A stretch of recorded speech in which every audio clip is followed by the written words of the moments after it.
Welcome back to the Gruber Morning Show. I'm Pete Gruber. I'm Mark Schaffner. Good morning and welcome to today's podcast. And we're here to entertain you and enlighten you, and we're anxious to get your questions. Please let us know where you're from, of course your name, and we'll try to get to all the questions as they stream in. The image behind us is another one of those cool pictures that was taken here in Arizona. Not too far from Phoenix, about an hour-and-a-half drive, is a town called Sedona. And my opinion always has been that it is the #1 landmark in Arizona. The Grand Canyon, of course, gets a lot of play, but Sedona is magical. There are a lot of red rock spires there. It's kind of like Monument Valley, except populated. And here we're at a small mall. It's more of an artist colony and gift shops called Tlaquepaque, and I venture to say that's probably an Indian name, since it's difficult to pronounce. But it's a beautiful little place to hang out and shop, and these are just, or this is one of the pictures that was taken there. Oh, Tlaquepaque and Sedona, that whole area up there is one of my favorite spots in the entire state of Arizona, so don't miss it if you come down into Arizona at some point. Absolutely. So first news item, we've got CATL is the world's largest battery manufacturer now. Did not know that. They're in China, CATL. They're to begin production of a Model 3 performance battery, which is 15% more energy dense than lithium iron phosphate or LFP batteries. And they claim that it will perform better and cost less than nickel cobalt based batteries. There's also a range improvement. The range apparently, based on a 210 watt-hour per kilogram spec, will allow the Tesla Model 3 to go around 700 kilometers, which it turns out is about 438 miles. Yeah, right around there. The CATL has been supplying batteries to Tesla. In fact, later on here in this article, the Tesla Model 2 and Model Y, which will be produced at the Shanghai factory at some point, will be built with these new batteries within the next few months. And apparently the factory is fairly close to the Shanghai plant, so supply chain issues are somewhat reduced. Here we go. CATL so far accounts for more than 1/3 of the total battery sales globally. I didn't realize they were that big. They supply Volkswagen, BMW, Ford, and as well as its main customer, Tesla, with EV batteries. And they are setting up their 70 gigawatt, or their 70 gigawatt per hour factory, just 5 kilometers from Tesla's Shanghai factory. So they can basically drive the batteries there. The precise chemistry of this new battery is not yet been released, but the improved version, they claim, is better than LFP because the F now is getting replaced with a mix of magnesium, zinc, and aluminum. And you know, we talk often about the proliferation of new battery technologies, and we predicted that it was going to be rampant and quick, exponential in fact. Sandy Munro just released the video a few days ago, and it is a new company called Amprius, or at least a new battery. And Jesse, yeah, can you tell us a bit about that? Sure, 1 second. Yeah, so this, I think Mark has more of the specifics on the actual numbers, but it's from what I understand, it's essentially doubling the capacity of current lithium-ion tech through the use of the new technology. Now, apparently this company's been working on it for a while, and I think Sandy said that he has known about it for a while, but he wasn't able to say anything. But then he did his breaking news video, and I'll pull that up for the audience so you can see that video title, and you can go find that on his YouTube channel. And just to give you a perspective on specs, we're talking about this new battery from CATL, which is 210 watt-hours per kilogram. This Amprius battery is being sold as 500 watt-hours per kilogram, so it's more than double this improved battery from CATL. Yeah, and I took a look at lithium-ion batteries today are kind of like the alkaline batteries of old. They're all lumped under one name, but there's actually several different chemistries in place. The original lithium-ion batteries are just the nickel metal cobalt or nickel magnesium cobalt, and they're what you consider the traditional batteries. They're in the older Model S's, they're in the Roadsters. They had almost 270 watt-hours per kilogram of energy, but they tended to degrade more quickly and be less stable. So you couldn't charge them as quickly, and they would degrade over time. The LFP battery is a much more stable battery and gives you a longer range, but they only come with a maximum of about 160 watt-hours per kilogram. So this newer M3P technology is kind of giving us the best of both worlds. Here's the video. If the audience wants to go see it, you can see this on our YouTube stream. The TikTok people can't see this, but the title of the video is Breaking News. Amprius creates a 500 watt-hour per kilogram battery. That's about from 5 days ago on Sandy's channel, Munro Live. That would be a remarkable battery to have because, well, we talk about the 270 watt-hour per kilo for the original lithium-ion battery. Those were for the Model S's, the long-range Model S's that had the 300 miles of range. The LFP batteries are typically put in the cars that have 200 miles of range. Now we're talking with the M3P batteries that can get up close to 300 miles of range again. We were even talking about the large size batteries can get up to 435 miles of range with a 500 watt-hour per kilo battery. Double that 435. And now you're talking about a battery that would be the size of what fits into a Tesla Model S, but would give you about 850 miles of range. Sure. And like Sandy pointed out, at that point, maybe we want to reduce the weight of the battery to improve the performance of the car and reduce the cost because the mileage or the range is about the same as this older technology. By all means. By the way, Sandy, today is Tuesday. Thursday, Sandy will be joining us in this podcast. So make sure you mark your calendar. It'll be an interesting conversation. Our companies have much in common. He's the teardown titan, we're the service titans, and we're going to meet somewhere in the middle and discuss some of the challenges that both companies face. Look forward to that very much. On LinkedIn, Ingemar Anderson is here from Seattle. Good morning, Ingemar. And Rafael Galvo is here from Brazil. And glad to see that people are following us today from all over the world. And you know, Ingemar, the one that you just mentioned, he just wrote a book on EVs, and there's a chapter about Gruber Motor Company in that book. So welcome, Ingemar, and thank you for joining us. That's right, and you even wrote the foreword for that book, correct? And when it's published, we'll certainly be shouting out and talking about and promoting your book. It was extremely well written, and it's timely because the EV revolution is in full swing, and a lot of people have questions. Yes. User 59 on TikTok says we should be wearing black suits. One of these days we're going to have to do that. The men in black suit coat, white shirt, yes, black tie, and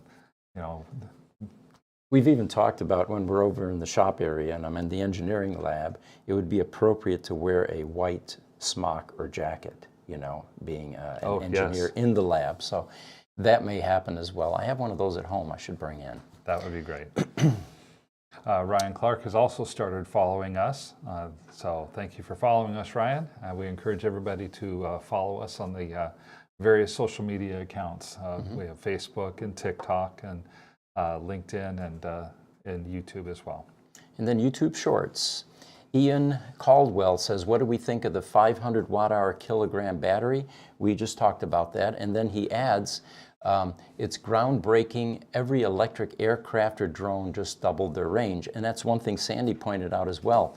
These types of batteries with the higher energy density are going to change aviation because that's one of the drawbacks in using batteries in aviation is the weight and the short distances.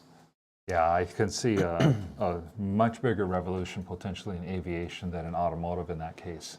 Automotive, you get incremental performance improvements and mileage improvements. Aviation, you're going from not flying to flying. So Ian Caldwell also asks, when is Gruber going to do their own battery? Keep up the good work. Thank you. You know, we're not a large enough company to invest the hundreds of millions in research and development to develop battery chemistries. And with the proliferation of companies now working on it, we would be, you know, one of the last ones in the game. So we're just pleasantly surprised by all of the companies that are doing great work in that area and can see eventual return on investment. The closest we got to that was one of the graphene battery manufacturers came to us knowing that we did a lot of Tesla work and asked if we had a Tesla Model S car that we would be willing to convert to a graphene battery.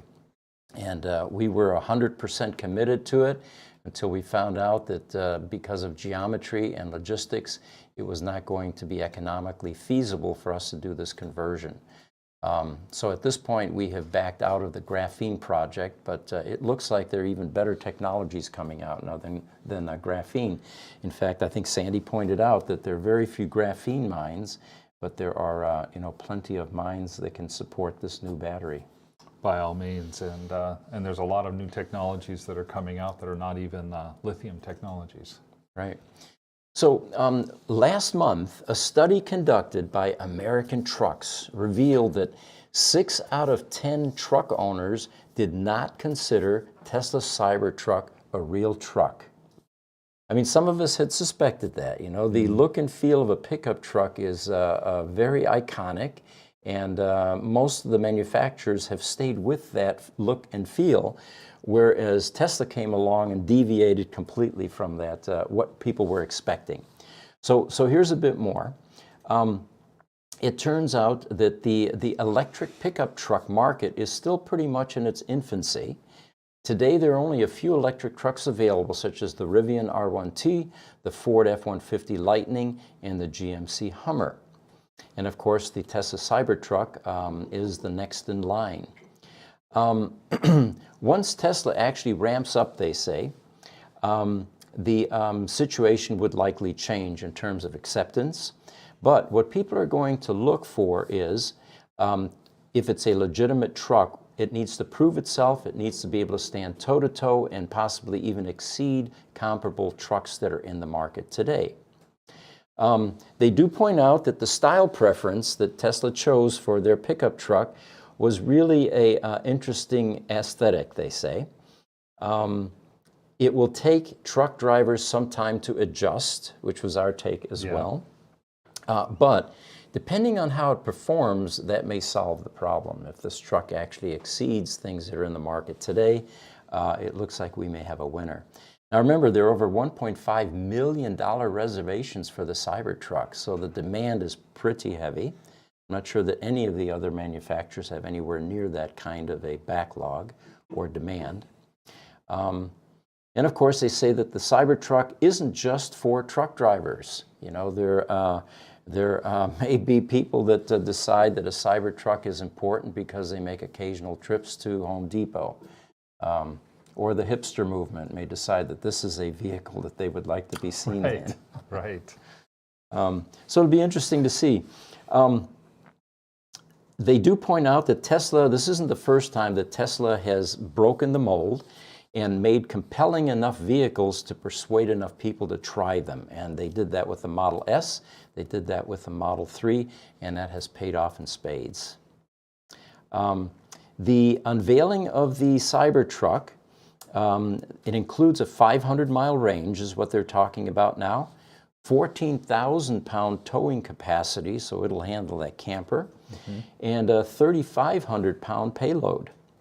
And it will have other features such as vault storage in the rear and generous frunk storage as well. Remember the frunk, there's no engine, so that whole section in the front there is going to be available for some type of storage. And they're even touting rear wheel steering will also be standard on the Cybertrucks. People are going to have to learn how to drive all over again. But those specs put the Cybertruck in line with the Super Duty trucks that are made by GM and Ford, the F-250 or F-350 for Ford, or the Silverado HD. And if those specs do hold true, And if Cybertruck doesn't end up suffering the same problems that Ford suffered with their F-150, where a 300-mile battery, once put under load, turned into a 100-mile battery, those would be real game changers. Ewan Caldwell on YouTube Shorts has commented as well on this, where he says if the Cybertruck comes out with a 500-mile battery, it could or will win the market. Ewan, I think you've got a really good point. And then Smuggler, welcome Smuggler. He points out that battery breakthroughs are going to be the key to widespread EV adoption. Absolutely, for a number of reasons, not just range, you don't have to stop as often to charge, but also cost. In a later segment here, we're going to talk about the reduction in lithium costs. Yes. Now that everyone's jumping on the bandwagon, realizing that they want to be in the mining business to feed the lithium market, prices are tumbling, prices are coming down. And of course, that all translates into a reduced MSRP on the electric vehicles. And we're reaching those crossover points where it's going to be less expensive to buy an EV than to buy that ICE car. And then the rest of the population comes into the EV movement. Yeah, then it goes really fast. Well, it looks like Tesla is going to, or they expect to lose the $7,500 tax credit because their batteries are made in China. Since January, the electric auto manufacturers have been enjoying the surge in demand thanks to this new federal tax credit. In fact, Doug Platten bought his car, a Model Y, and $7,500 tax credit put this thing down to just barely at $40,000 for a brand new car with warranty. You know, Tesla has been one of the biggest winners since the buyers completely lost access to the tax credit years ago after the automaker hit 200,000 deliveries in the United States, which disqualified them. But this new $7,500 tax credit for the last 3 months now has been making Model 3s and Ys very attractive, and those are Tesla's cheapest models. But things will change by the end of March. It looks like it's going away, and the requirement will be that the vehicles are made 100% in North America. Which probably brings up the Mexico factory, the Giga factory. That's right, because North America is not necessarily United States. Automotive makers have known for many years that made in America can mean Canada, it can mean the United States, it can mean Mexico. So with Tesla putting a new Gigafactory into Mexico, that's going to help them with the overall assembly and keeping that Made in America moniker. However, as Smuggler has said to us as well this morning, Smuggler says cost is the big thing. Batteries are the single largest cost item on EVs. You're exactly right, Smuggler. The batteries can cost as much as half of the value of the EV, and it's a part valuation item that the U.S. government is using. They're going to be transitioning up to 100%, and it starts, I believe it starts all the way up at 70%. Those of you out there, please correct me if I'm wrong. It then steps up, eventually goes like to 80%, and then eventually 100% of all costs need to come from North American. And of course, as these battery costs continue to decline, the raw materials, eventually the finished product, it will begin to solve the problem that exists now, which is once an EV goes out of warranty and a customer is faced with a replacement, $22,000 in the case of a Model S for a car that's worth maybe $30,000, it's going to solve that problem as well, because proportionately now that replacement cost won't be quite as drastic or severe. Right. You know, that's so the made in North America is definitely going to become a very big thing. I know that part of this was because the U.S. government was trying to decouple the United States from China, insofar as the number of imports that we've had coming from China for goodness dozens of years. You know, there's an interesting question that Smuggler has just posed. But is a battery pack made of Chinese cells but assembled in America count as made in America? We ran into this 20, 30 years ago with our Datacom products. Yes. And as long as we could demonstrate that there was sufficient amount of labor in the assembly of a product, even though the materials or portions of that assembly were sourced globally, not just China, we were able to put a Made in USA moniker on that part. But the percentage back then, and it's fuzzy right now, was I think just over 50%. Of course, using American labor, it's not hard to come up with that kind of labor cost compared to the parts of the world where these things were usually made and the majority of labor resided. And I think it has to do with cost more than it has to do with assembly. You know, where I learned about the Made in America equals Mexico plus United States plus Canada goes back to our data cabling business as well. One of our large suppliers of Made in America cables has their assembly plant in Mexico, and they have their fabrication plant in Mexico as well. So they are able to say that the products are made in America because they get assembled here in the North America. And we found that that's been true for EVs as well. Yeah. You know, to put all that in perspective, a sales rep we had working here 35 years ago, Ray Ward, he told me one time, and it stuck with me all this time, he said, you know, Pete, there is no such thing as cost of raw materials. Everything on the planet is either scarce or plentiful. The instant it begins to get processed, you have labor. Everything is cost of labor because the raw materials are either laying on the ground, but by the time you have to dig them up, process them, ship them, transport them, everything is labor. That's a great point. Looks like we got a few questions streaming in here. Smuggler has asked as well, but is a battery pack made of Chinese cells but assembled in America count as made in America? That's what we were just talking about. I think what's going to happen is it's going to become the cost of the materials or of the pre-assembly that took place in China or elsewhere in the world that's going to be the qualifier as to whether something is counted as made in America or not. And that's where those percentages come in.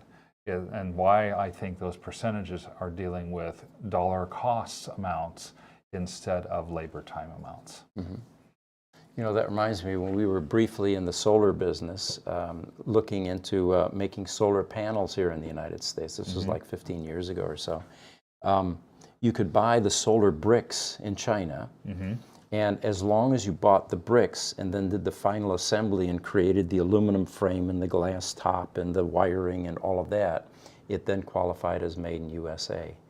So anyway, we're probably off on a tangent here, but it's interesting how these fine lines will determine whether there's a $7,500 tax credit available or not. By all means, and like most things, it is incredibly political. So Tesla is, of course, poised to benefit from the rapidly dropping lithium prices. Now, I've got some stats here. And particularly in China, they say, where the automaker produces nearly half its vehicles. I didn't know that. Half the cars are made in China. That's a new statistic, apparently. I did not know that either. Of course, later on, we'll talk about Germany, how they just hit 5,000 cars per week, and that one's coming up rapidly. So prices, the cost of lithium. It turns out that there is a massive amount of mining that has been encouraged by the demand for lithium. China's lithium market reached 260,000 yuan, which is $38,000 per ton today, they say. This was yesterday. And it's less than half the price from November of last year. I remember it was about $70,000 per ton last year. So given this context, Reuters points out that analysts expect the price of lithium in China to fall or continue to fall toward the end of this year. Lithium extraction and refining capabilities have skyrocketed. Now, the danger there is, as these new technologies are coming along, like the sodium battery that you talked about a couple of weeks ago, you know, will all of these lithium mines, will they see their return on investment? And that's the problem in a disruptive market where you have rapid exponential changes in technology. Oftentimes there's some losers there that are trying to accommodate the demand and, you know, end up falling short because the technology has changed and replaced it. Well, by all means, and it looks like the lithium pricing was really just a price bubble. There was a lot of talk about all these new people that were coming in, or all these new companies that were coming in to manufacture EVs, all of this new demand. And oh my gosh, people are panicking. There are no lithium mines. There is no lithium extraction. You know, it's the end of the world. What are we going to do? Now we fast forward a couple of years. We haven't run out of lithium. In fact, lithium is being discovered all over the world, especially in places like South America, where there tends to be a little bit more political stability between the United States and South America than there is between the United States and China. Australia also has found tremendous lithium deposits. Goldman Sachs has estimated that demand for lithium-ion batteries between now and 2025 is going to really skyrocket. It's going to go up 25%, but supply is going to go up 35%. Interesting. So what we may be seeing is that high price was definitely a bubble, and that it's a long-term trend to go down, especially when, like you've just mentioned, there are new battery technologies like potassium ion or sodium ion that are both being tried out in the lab, and in the case of sodium ion, even being tried out in cars in the real world. And this Amprium battery that we were talking about, or Amprius battery that we were talking about earlier, apparently the technology, precise technology, has not yet been made public, but we're anxiously waiting for that. By the way, when you mentioned South America, they say it is by far the most lithium-dense continent on the planet. And they say that Tesla's major cost in their vehicles is still the battery. So their business will improve tremendously as battery costs come down. Yeah, it's you look at Tesla and how they maintain 25% gross margin. If the lithium battery is almost half of their car's cost, which I believe is the case, and lithium were to go down by half, which is also a very possible case. Okay, is Tesla going to hold a 50% margin, or are they going to say, you know what, we're going to keep our margins 25 to 30%, and we're going to just try to take over the market? So this might be a good time to throw in, Jesse, can we throw up Elon's new girlfriend? And, you know, everybody loves a good rumor, right? And it turns out AI is no exception. So what we came across here was a picture of Elon holding hands with Mary Barra, the CEO of GM. And, you know, on the surface, it looks believable, I thought. But anyway, then you read on a bit, and it was actually posted as an AI-generated image, and it is fake news. In fact, Elon even chimed in, and his response was, I would never wear that outfit. It looks like it could almost be a member's jacket from the 1980s, but Elon has, however, been wearing ties recently. I don't know if you've noticed.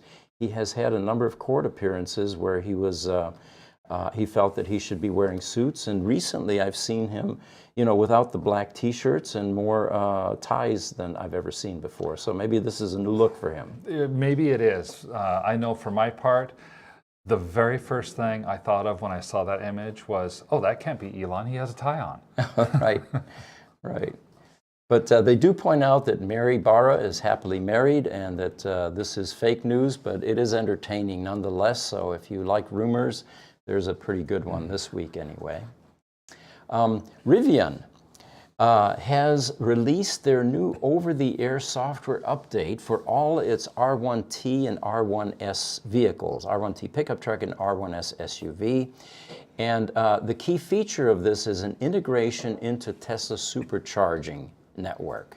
It now displays Tesla superchargers on their Magic Dock screen. The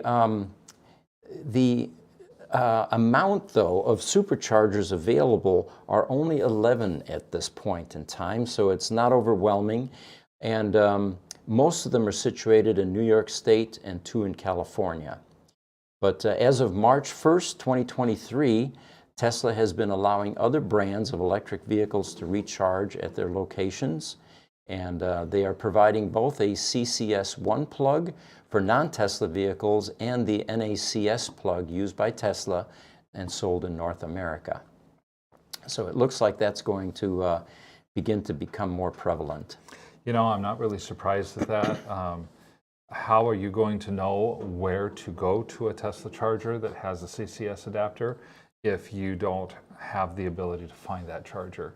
I could see the same thing going out to Google Auto, which is used by a few different EV manufacturers, including Volvo. I happen to drive a Volvo electric vehicle. There are a lot of manufacturers that still put out their own software, like Rivian, like Tesla, like Lucid. And I could see that possibility being the case as well. It looks like we have a TikTok question from Todd. Welcome, Todd. What happened to the Lucid recall? Now, Lucid has recalled 237 vehicles. I don't know a lot about this, Todd, but I can tell you that they've recalled that. It appears that there is a spring that was too tight and would not, and was causing some issues with the car. 237 is a pretty small number of vehicles. We will research, however, find out more of what's happening with the Lucid recall, and we'll get back. I'm sure you'll hear more about this on Thursday. Todd also says Tesla is recalling over 300,000 of their EVs. Tesla only sold 1.1 million EVs last year. Isn't that a lot? Well, the first thing to remember is recalls in the old days meant that the vehicle actually had to get either transported or driven to a service center somewhere. Loaners had to be arranged if possible, and it was pretty cumbersome, very costly for the manufacturers. The majority of Tesla's recalls generally are over-the-air updates. When the NHTSA gets involved and wants a recall, typically Tesla is able to solve that with a firmware upload to the vehicles. There is, however, one that we became aware of today, and we don't have a lot of information yet. Apparently there's a seatbelt problem with Teslas. Richard, you were actually reading about that. Yeah, I read very briefly on that. I wasn't able to get into the detail of how many were recalled, but I can look into that right now. But yeah, a seatbelt recall, and this is what we were discussing, no longer allows an over-the-air update. Apparently there's a mechanical issue, and if replacement is necessary or some sort of repair to the seatbelt system, that's going to be very costly for Tesla to handle that many cars. That one definitely could be. You know, the full self-driving recall that affected about 275,000 vehicles this last year, I believe. But that was vehicles over several model years as well. So while it's definitely true, Tesla sold over 1 million vehicles this last year. I think it was a little bit more than the 1.1 million, but this is 300,000 vehicles out of, I believe it's 5 or 6 model years with vehicles. Whenever full self-driving first came out, which I think was 2016, please feel free, correct me if I'm wrong, that you have to count all of those vehicles, and now we're talking about more like 7 or 8 million vehicles possible, and 300,000 of those being recalled. So it's not quite as big a percentage as you would think, even though it's startling when you look at it as a single year. So with the seatbelt thing, yeah. it was there's an investigation going on right now for that. There isn't any recall in action at this point. There was a seatbelt recall back in 2022 for 24,000 Model 3s from the years 2017 to 2022, which, I mean, I don't know exactly how many they sold during that period, but it was definitely more than a couple million, most likely. So just an investigation at this point for the current issue. Well, let's hope that gets resolved and some sort of a over-the-air update can be done. Yes. It'd be much less expensive. From YouTube Shorts, Ian Caldwell again says the Amprius battery is a silicone-based anode.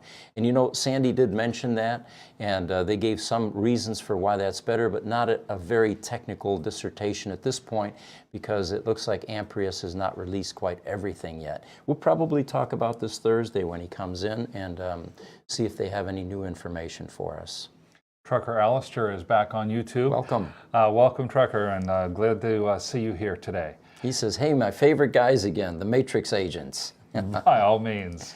We've got to have some pills here on the table so we can really, stay with that theme. That's right. We have to have red and blue, if I remember right. Smuggler has also replied to us again. Says they could install a card reader station at the superchargers, one per location, like they do for parking lots. swipe card, enter charger number.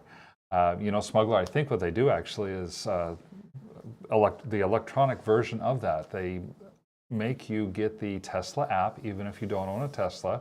You register your car, put in your payment method, tell it that you're there, and then you can start charging. Yeah. Hey guys, can you pop up the Jim Farley picture? It's called Ford versus Tesla. And it looks like we've got a flamboyant, colorful CEO emerging. Remember, I made this point in a video a couple of years ago. How many of you can name the CEOs of these other car companies? Of course, Tesla immediately, you mentioned Elon, and it's gotten to the point where just that one name, like Elvis, tells you exactly who that person is, right? Well, it looks like Ford is coming up, and in Elon, this is an article now, in Elon Musk-like fashion, Ford CEO Jim Farley made a bullish claim about self-driving tech and said that the automaker's next electric pickup will drive itself. So in an interview with Bloomberg that was published just Friday last week, Farley upped his company's pressure on Tesla, saying that the company's next electric truck is set to debut in 2025 and is a breakthrough product. Now, he goes a step further, and this is starting to sound like Elon to me. He says, on the highway, on a sunny day, you should be able to go to sleep in your truck or make a call or do whatever you want to do in that truck while it drives you. So right now, you can't buy a car that actually drives itself. Of course, Tesla has been close to that. There's always a new beta version, a new update of some type. But the other interesting thing about this is Ford, this is another article now, Ford targets Tesla in EV wars. So we've got a sort of a rivalry and a battle going on now. Ford has been coming after Tesla, they say, since it began focusing on electric vehicles like its F-150 Lightning and Mustang Mach-E. And the experts have said that Ford, now get this, the experts have predicted that Ford could surpass the EV market leader's sales by 2025. Now that sounds kind of far-fetched. Actually surpass Tesla's momentum, but that's what some of these experts are claiming. Ford apparently was the #2 seller of EVs in the U.S. in 2022. I did not know that either. I did not know that either. You know, it sounds like the potential of a budding rivalry could be there, but just like the large school that always beats the small school, and the small school says, there are rivals, and the large school is like, you're just another opponent. Right. That's kind of what it seems like is happening between Tesla and Ford right now. The one thing I do have to mention, though, when it comes to self-driving, Ford and General Motors and Stellantis, Dodge, they're all working on self-driving. They're not limited to just their electric vehicle platform. They've been working on this on their ICE vehicles for a number of years as well. Good point, yeah. So they've got a really wide base of vehicles that they work with. I think you've probably seen the commercials of the guy that, you know, hits his lap and claps, and while all the while his Chevy Silverado or GMC Sierra, I don't remember which one, is pulling over into the left lane to pass somebody while he's holding a trailer that has a big load on it. So there is that. This could be interesting. Ultimately, I think it's going to be good for the EV market no matter what happens. Yeah, we need a little bit of controversy and rivalry. And by the way, the bluster continues. A quote now from Jim Farley again, CEO of Ford. He says, "We plan to challenge Tesla and all comers to become the top EV maker in the world." He said this last April. Well, it says, as ambitious as Farley has been about the automaker's electrification plans, Ford is on track to burn $3 billion on its EV business. So the question is, can they sustain that kind of a cash burn? And as we've always been hinting, that these incumbents, these auto manufacturers that have been in the business for many, many decades, well into the last century, are they going to be able to pivot, convert their existing production lines, retrain all of the people involved in building vehicles, and change their infrastructure and still survive?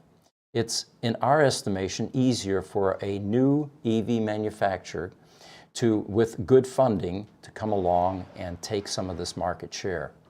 So it'll be interesting how this whole thing unfolds over the next decade or so. It definitely will be interesting. You know, I'm kind of pulling for Ford here. I think if they can get their act together and make some good vehicles, it's going to be good for the EV market overall. Mm-hmm.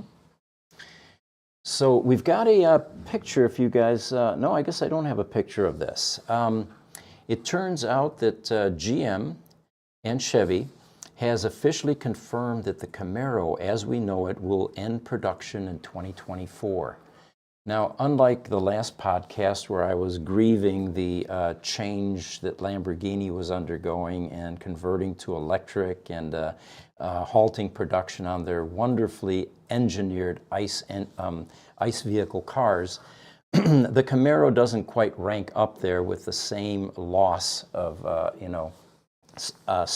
well, I guess status with me. But there is a picture that, if you guys can throw this up, it's the Corvette SUV.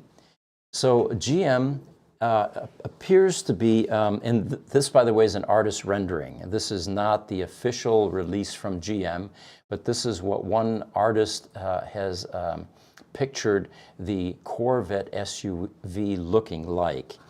Now, they killed the Camaro, and it looks like they're going to convert the Corvette name and moniker, which has been their successful sports car for many, many decades, into something different, like an SUV. And that part I'm not sure I agree with. You guys have opinions on that? Yes. Yes, okay. So I personally don't understand why they would take an already well-established platform or name why they would take an already well-established vehicle with, you know, personality, with a theme, with an idea, and people who support for that thing, kind of like what they did with the Mustang, right? And then just change it, right? Like, I mean, it doesn't make any sense to me. They could just as well come out with a brand new line while maintaining the muscle car mentality and just doing, right, what Tesla's doing with the Roadster, right? They're just making a sports car. Yeah. Right. They could do the muscle car equivalent like with the Challenger and Dodge, but... And, you know, it generally doesn't work well. Ford, if you remember, during the 50s had a wonderful little sports car called the Ford Thunderbird. Any of you remember the 1956 Thunderbird? Yeah. It was an iconic car, styling, everything. And within 10 years, the car got bloated. It became a luxury vehicle, a completely wrong direction, and it died. Yeah, it did. Basically went nowhere. That was one of my concerns with some of these supercar manufacturers, Ferrari, Lamborghini, you know, even McLaren, moving into electric vehicles. Are they going to be able to preserve the image that comes along with owning one of those types of cars? We don't quite know yet with the three that I mentioned, because they're still making ICE vehicles, and they haven't really gone full bore into EVs yet. You know, It'll be interesting. Yeah, I mean, just like Ford makes the Mach-E. They call it a Mustang. I don't think of it as anything like a Mustang, except that it has tail lights that somewhat resemble what a Mustang would have. Same thing here. That SUV, it has tail lights, and if you were to see the picture of the front, you would see that the front looks somewhat like a Corvette. But it's not a Corvette. It's an SUV. It's a kind of a nameless type of vehicle. And then, of course, there's that other, in my opinion, colossal mistake when GM decided we're going to continue the Corvette and we're going to migrate into EV, but we're going to make a hybrid Corvette first. And it just seems like a really bad decision. You have twice the amount of maintenance now. You don't have really any gains in terms of performance, and the cost, I'm sure, is going to be more than, you know, going either one platform or the other. By all means. You know, we have a couple of really good comments on this from AP Zoo. Says that's bad. Okay, I agree. I agree too. And Ewan Caldwell, what's next? Hummer's going to make a sports car? Yeah. Yeah, That's kind of the other direction, but yeah, it's that same flawed philosophy, it seems to me. And you just kind of wonder what's going on. I'd love to be in the boardrooms at these large auto manufacturers where the design teams are talking about their evolution and their migration. And I'd love to hear the justifications for some of these types of changes because they just seem logically flawed, you know? I have a theory on that, Pete. He has a theory. All right, Okay. Richard, love to hear it. So I don't know if you guys have noticed, but in the movie industry and in TV industry, they've been regurgitating old ideas. Remakes, right? Playing off of the name or the world or whatever it is that was successful in the past. Right. Rather than creating something new.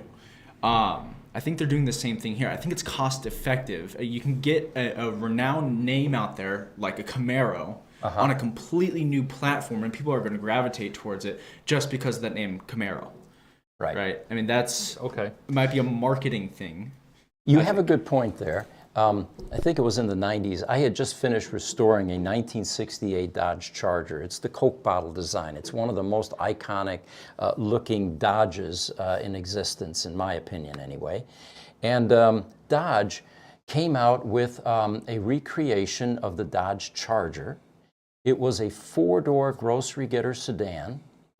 It was anemic, and it looked nothing like the original styling cues. And for a while, it seemed that people were kind of warming up to this. But when I was driving down the street with my 68 Dodge Charger and I would see one of those abortions, it was interesting because, you know, people would begin to see the differences between the two. I remember I was in a gas station one time and there were people pointing it out and saying, "You got to be kidding me. Look what they did to this car." Well, they learned something from that. When they came out with the next generation Dodge Challenger, they picked up the original styling cues to a large degree. There were certain things they couldn't do. You know, the chrome bumpers, for example, were way illegal by that time. They had to have all kinds of crash test stuff in the car, which tends to bloat the car a bit. But if you look at the Challenger later on, they did pick up some of those styling cues and eventually changed the Dodge Charger as it evolved, the new one, to look more like the original car. So I think you're right, Richard. I think that you can reactivate or revive a brand or a moniker or a vehicle name, but you kind of have to give it some justice by you know, recreating some of the original styling cues as well. You know, I've never heard a car called an abortion before. I think that's awesome. So Tesla Europe, it turns out that they had previously celebrated 4,000 cars per week. We're talking about Giga Berlin, by the way, and sharing a photo of the factory floor with employees surrounding the Model Y vehicles, and Elon praised the team for doing great work.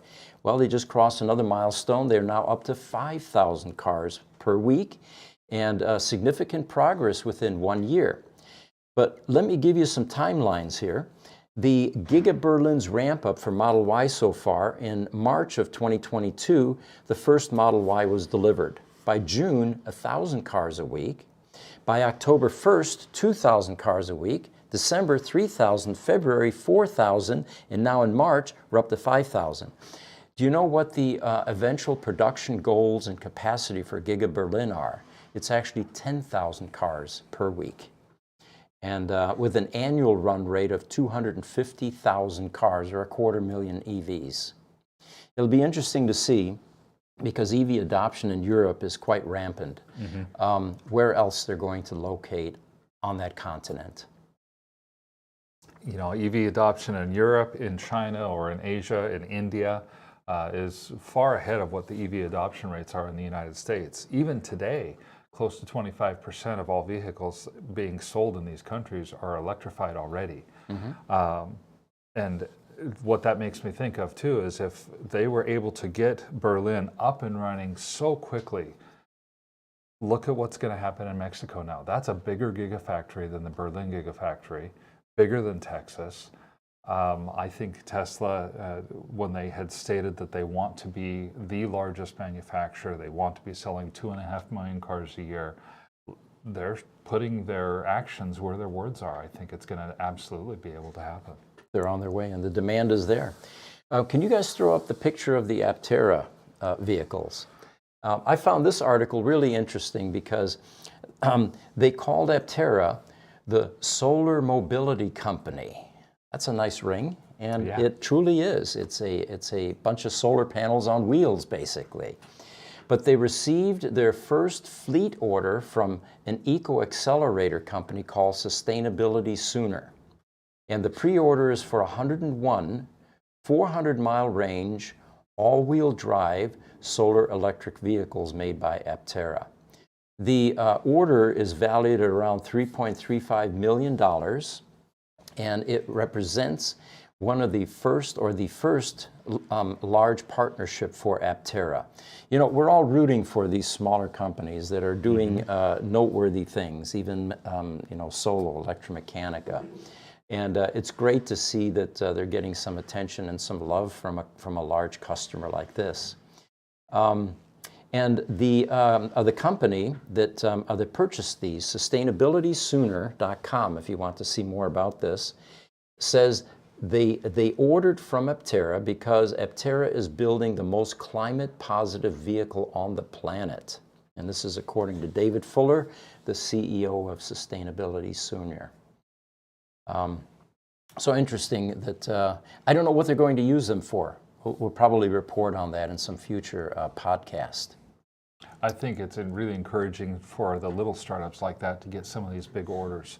You know, Lucid had seen some, Rivian had seen fleet orders from places such as Amazon. These orders really provide a kickstart to the manufacturers to be able to put out cars, to be able to earn revenue. Not only is it that they're getting the investment money, now suddenly it's going from, well, we're going to play at designing a car and figure something else out, to, we better get to work. And it provides the cash flow necessary to keep the machine running to grow and expand. Yes, by all means. Hey, Trucker Alistair has given us another comment, in this case a question. Says, I'd like to buy some Lucid stocks, and if you know where to get them, I'm new in stocks. Oh, you're new? Okay. You know, I would say get yourself an E-Trade account. I used to use Merrill Lynch. I actually used to, 40, 50 years ago, go down to the Merrill Lynch office and watch the ticker. And they had a Quotron machine, and and it wasn't a regular keyboard. It wasn't QWERTY. It was alphabetical. You really had to think about what you were typing. But that's how we did investment back then. And you could sit in comfortable chairs and watch the stock, ticker going across. Of course, all of that is online now. But I really enjoy my E-Trade account. It's seamless. The percentages aren't too bad. The commissions, that sort of thing. And yeah, Lucid right now. It's down. I think the last time I saw it, it was like $6, $7 a share, which is really absurd based on its potential and the kind of funding that Lucid has. And what I mean by that is some of these companies aren't going to make it. You know, the investors are going to get cold feet. They're not going to see their return on investment quickly enough. And investors are fickle. They're going to move their money into something that gets them a faster rate of return if that manufacturer is taking too long to provide that. Lucid is a sure bet, in my opinion, because the Saudi investment fund owns a portion of it and is funding it. And as we know, the Saudis, their gig is up. Oil is definitely on its way out. ICE vehicles are on their way out. Fossil fuel burners are disappearing. And the Saudis badly need a second act. And Lucid is definitely a smart move for them because it keeps them in the transportation business. Yes, and with the qualification, as I'm sure Jesse or Richard would say, that we're not financial advisors. Right, we're not. Real quick, guys, we are at 59 minutes. Okay. I am also bullish on Lucid stock. There are a lot of good platforms to use. I have used Robinhood in the past. I've used E-Trade in the past. Both of those seem to be really good platforms to be able to use for that. And either one would do a good job at getting you started, Trucker. I would chime in as well. Trucker, don't pay commissions. Go to Vanguard. No commissions on most small trades. Their fees are the lowest in the industry. And I'm not just saying that because I used to work there. Yeah, I still maintain my accounts. I figured he would do a Vanguard plug because it's his alma mater. Yeah, so there are a lot of good places to be able to go. Hopefully that'll give you some ideas of where to start. So we just talked about oil. I have a statistic for you. Based on quicker than expected moves to electric vehicles, a transition, the electric cars and light-duty trucks They now predict will make up 65% of new sales globally by 2030. We're talking about 7 years away. Over 50% will be EVs, and 85% by 2035. This is a report from Enverus, which also forecasts that the switch to electric vehicles will displace 2.7 million barrels of oil a day by 2030, as much as 5.2 million barrels of oil per day by 2035. And the total amount of oil used globally is 18 million barrels per day. So you can see how significant that is, which of course is another reason that the Saudis need to continue to invest in Lucid and get into the EV business. Oil set up a new political order over the last century. And people and countries that were not political players at all on the world stage became major political players. The electric vehicle and EV is going to set up a new political order in the world. I can see places such as Chile and Australia becoming much more geopolitical powers due to the fact that they have such rich lithium-ion reserves.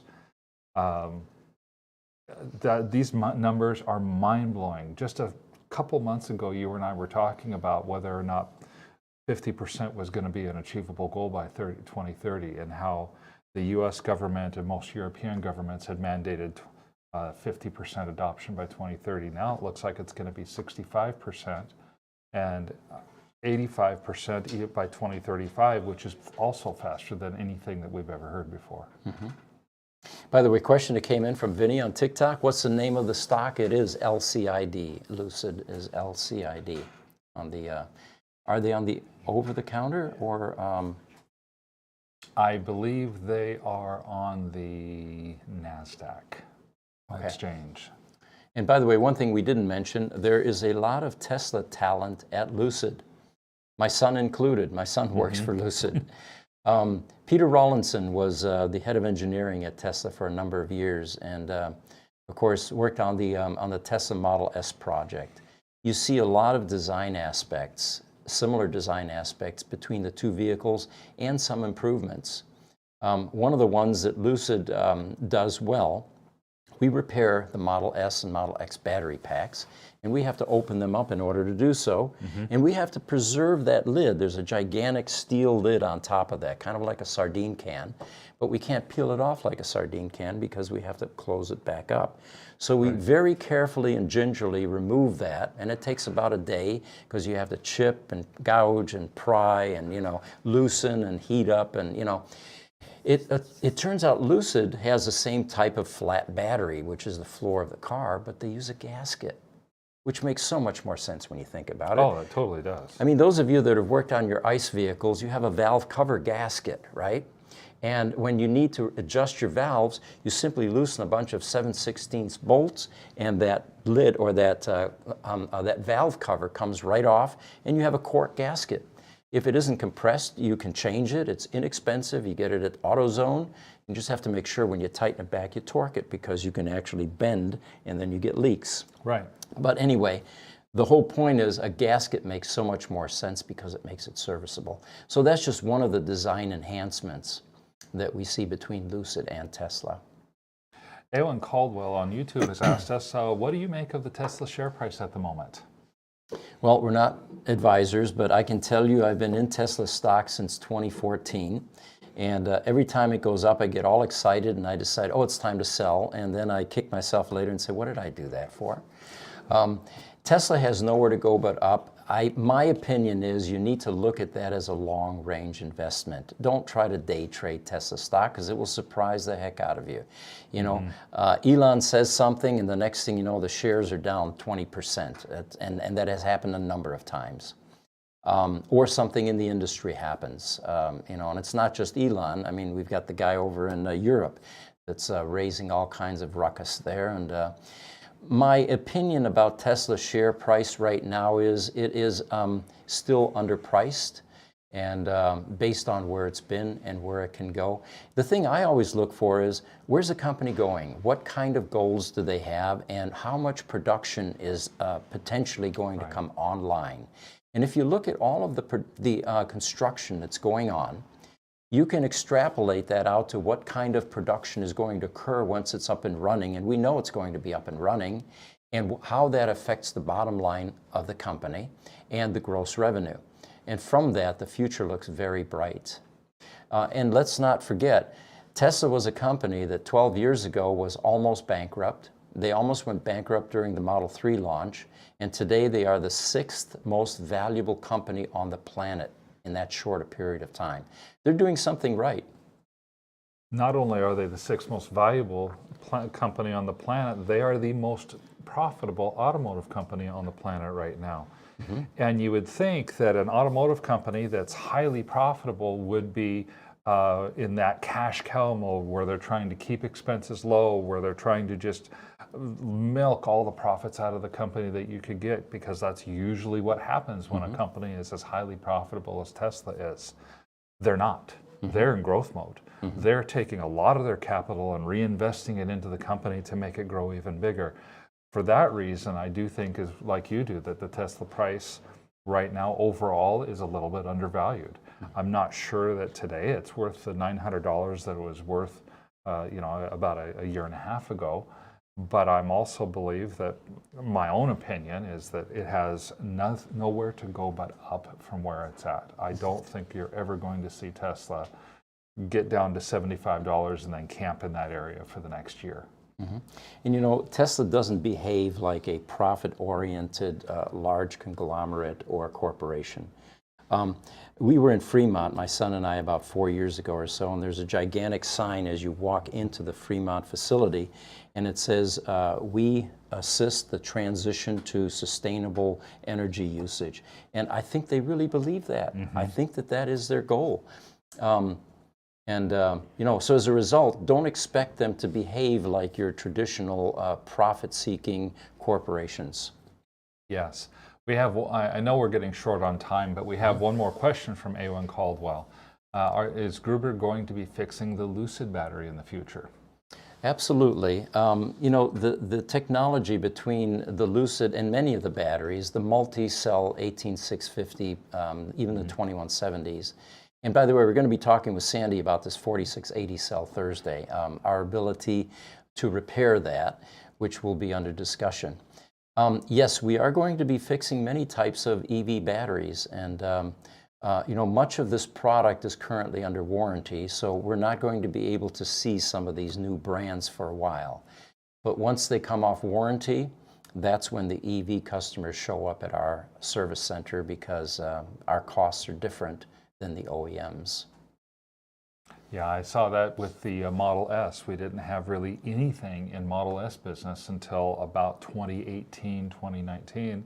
And that's when the Model S's were starting to come off of warranty. It really got started back up in 2020 when the 2012 battery system started to come off warranty. The 2018 and 2019 was the simpler stuff, door handles, window regulators, things of that sort. Correct.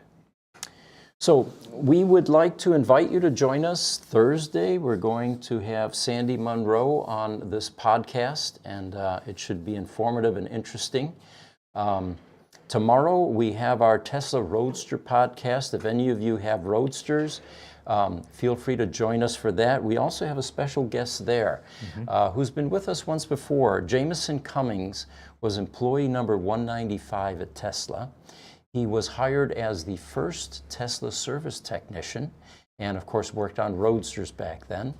It was kind of funny. I was talking to him yesterday, and we talked about the differences between then and now, and he says, well, now that I'm in business for myself, he also works on Roadsters, by the way, up in the Bay Area. He says, one of my first wake-up calls was, I can no longer just walk in the parts room and get the part I need. I now have to really fish and try to fix something. So we'll be talking about that as well tomorrow. Join us. That podcast is at 4 o'clock Mountain Standard Time. It's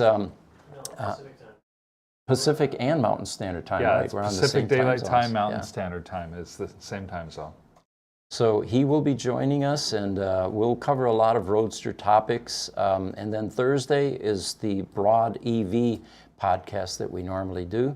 And it looks like Richard has a final statement. Yes, I just wanted to cover a little bit more. So all of the statements today, especially that pertaining to financial matters, stocks and whatnot, are the opinions of everybody here. It was not intended to be any financial advice. That's not our position here. None of us are licensed. So take everything you heard with a grain of salt. Do your own research. This, again, is not a financial advice session. Well said. All right, well, do we have anything else we want to cover, or has this been a successful podcast? We're wrapping up. I'm getting this signal here. So again, thank you for joining us. We really appreciate our audience. You're the people that make us successful. Keep the questions coming. Anything that you'd like to ask us after the show, email it to ev@gruber.com. There is a video that you might want to check out on YouTube if you want to get educated on what the lifespan of these multi-cell cylindrical batteries are, because it looks like we're beginning to see our first end-of-life indications with the Tesla Roadster. And it's the latest video we posted. Can't miss it. It's kind of a cool thumbnail.